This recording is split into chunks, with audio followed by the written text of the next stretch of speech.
What's up guys, Dr. Jorge Contreras here again. Today I'm going to show you a couple of unconventional ways to train your core, specifically your obliques. So typically when we think of our obliques, we tend to do a lot of side bends and rotational type exercises. And realistically, they're very well designed to actually prevent those two motions with anti-rotation strength. So the way we're going to start this out is we're going to do what's called a peel-off press. So I have a band set up here, anchored to this point here. What I'm going to do is I'm going to pull it towards my midline. As I do that, this band is naturally pulling me away and I have to try and resist that. So what I'm going to do is as I pull to my sternum, I'm going to hold nice and stable, get a good stance in my legs here, and as I press away from my body, this band is going to try and pull me even more so in this direction. So from this point, I'm having to use my obliques on this side to counterbalance that movement. As I step further away, that also increases that tension and makes it more difficult. So you can find kind of that in-between amount to make yourself a little bit more challenge, however you see fit. So as I do that, I typically do about 10 sets per side. So I do 10 there, pull 180 degrees, do the same thing to the other side. Now, next thing we're going to do is what's called a suitcase or briefcase carry or deadlift.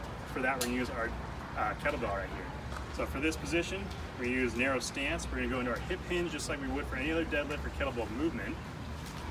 I'm going to get a hold of the kettlebell from this position here. I'm going to really make sure that my back is nice and stable.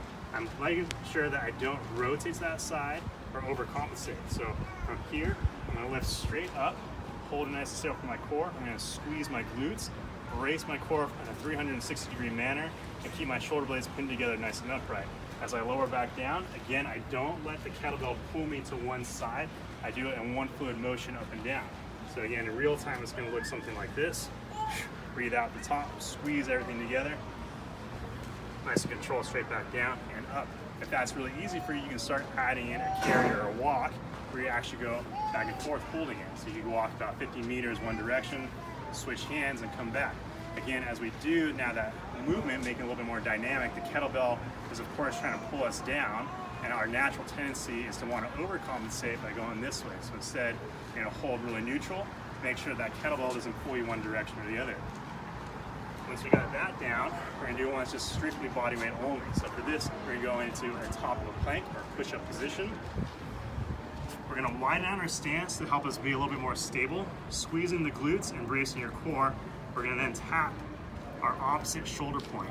And as we do this, we lose a little bit of contact with the ground, and our body's going to naturally want to rotate one or the other. So we're going to try and again resist rotation and create stability.